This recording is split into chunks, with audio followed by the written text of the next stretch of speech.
Bueno, mi nombre es Juan Martín Caraballo, soy de la ciudad de Gualeguay, provincia de Entre Ríos. Eh, Soy músico, guitarrista. Y mi interés por la música folclórica se fue como haciendo cada vez más fuerte a medida que fue pasando el tiempo. Me acerqué a la música por una cuestión familiar, que había guitarra en mi casa, empecé a tocar. De más joven, adolescente, pasé por el rock en algún momento, pero siempre el folclore estuvo como presente. Y a medida que pasó el tiempo se fue haciendo como cada vez más fuerte el vínculo.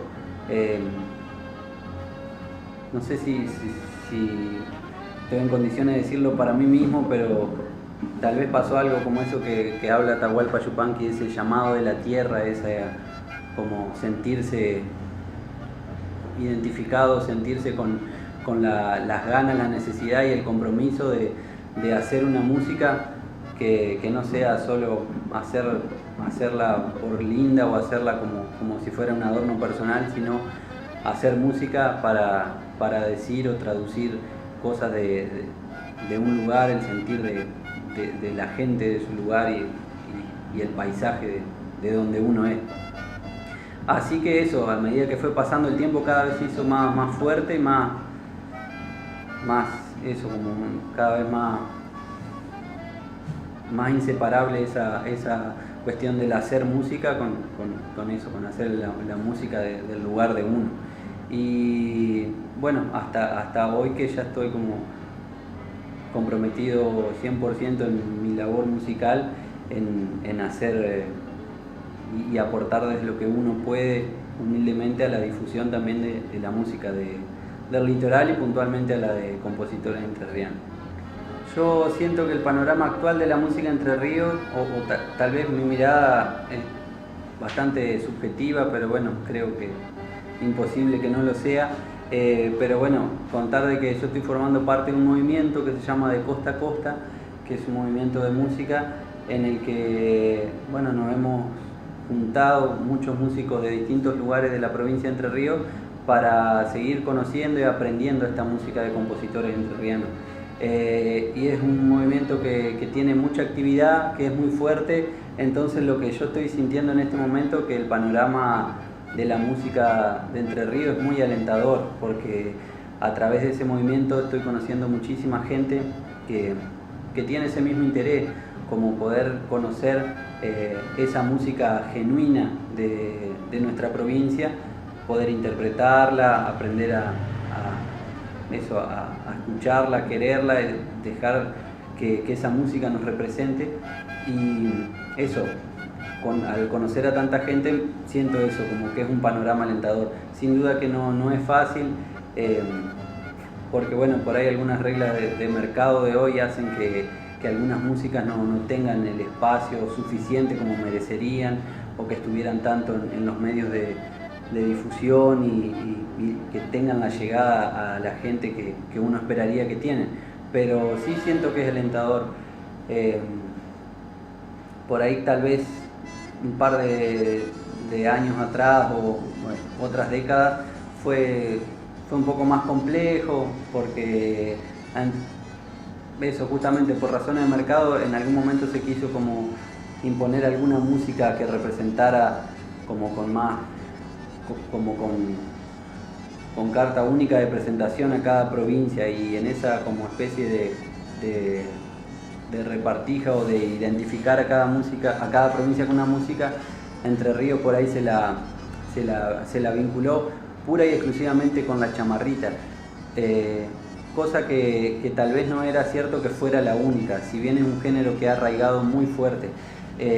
Me parece que lo problemático de eso no fue el género, la chamarrita, que no tiene nada de malo, al contrario, es una música hermosa, sino más bien esa intención de minimizar a una provincia con un solo género, y ni siquiera por una razón verdaderamente cultural, sino por ahí por razones de mercado. Entonces eso llevó o hizo que tal vez mucha gente se alejara o se perdiera un poco el rastro de esos compositores sensibles que componían esa música genuina de la provincia. Por suerte, eso como especie de eslabones perdidos no eran tan perdidos como parecían, sino que esa música se continuó haciendo a pesar de los distintos situaciones que se han pasado en el país, en la provincia, y hay gente que ha conservado esa manera de tocar una música.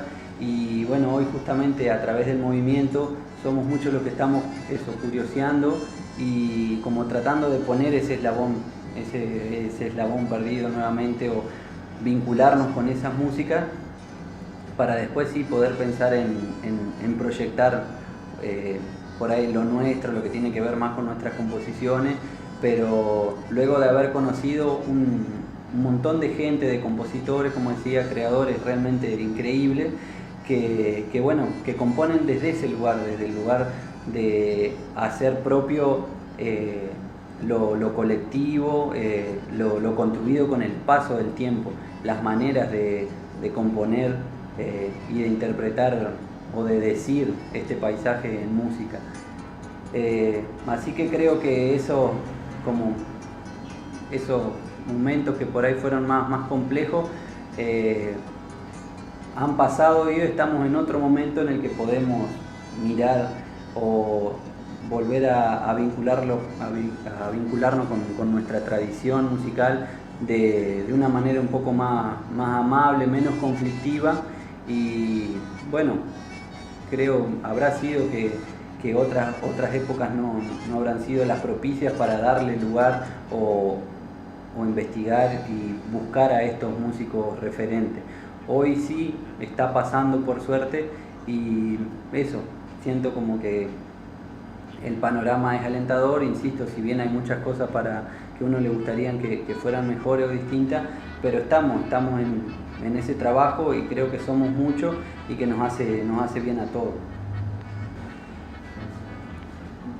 Bueno, a mí me gustaría hablar sobre el chamamé porque, bueno, Entre Ríos, como decía, es difícil identificarla con un solo ritmo. Igual creo que cualquier provincia o cualquier región es difícil identificarla con un solo ritmo. Acá tenemos una diversidad de paisaje en la provincia, que eso se traduce también en una diversidad de música. Por ahí la región del sur de Entre Ríos está como más a gusto con las milongas, con el chamamé también, pero menos, con la chamarrita. Por ahí aparece alguna huella que también saben tocar. Y la región norte de Entre Ríos sí está mucho más vinculada y más a gusto, siento yo, con el chamamé, que por ahí como el epicentro del chamamé en el litoral es Corrientes, pero Entre Ríos también se toca chamamé, se gusta mucho la gente del chamamé, y se ha como desarrollado una manera de tocar el chamamé que es distintivo de lo que pasa justamente en Corrientes, y mismo dentro de Corrientes en distintos sectores, porque hay como distintos estilos de chamamé. Entonces Entre Ríos creo que eso tiene su manera de tocar, y está bueno uno como más joven poder conocerlo a eso, y nada, descubrirlo, encontrarle, a ver cuál es ese gustito bien entrerriano de tocar chamamé, para poder proyectar sus cosas dentro de ese cauce. En cuanto al ritmo del chamamé, no varía con el de otras regiones.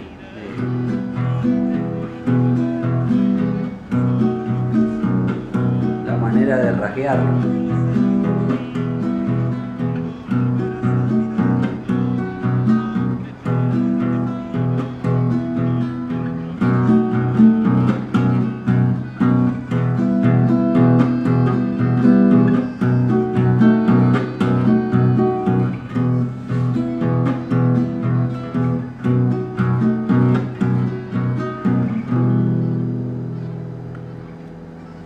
Tal vez lo que se puede hacer mención del chamamé de Entre Ríos es que hay algo bastante típico, que es la recurrencia en el uso del tono menor o la tonalidad menor, digamos, que era eso como estaba tocando.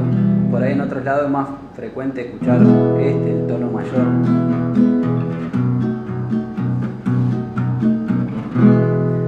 acá en Entre Ríos por ahí es frecuente encontrarlo así, más típico el tono menor. Y alguna otra particularidad puede ser como un uso de una armonía más elaborada, si se quiere, que esto no quiere decir que sea mejor o peor que nada, solo por alguna cuestión los creadores se han sentido como a gusto con eso, con alguna armonía, o sea, el uso de más acordes en la composición de las músicas. Tal vez sería lindo mencionar como un pilar en lo que es el chamamé entrerriano, que es don Abelardo Di Mota, un acordeonista de la ciudad de Villaguay, que tal vez en él se exprese como claramente esa manera de tocar el chamamé entrerriano. La mamá.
Bueno, no toco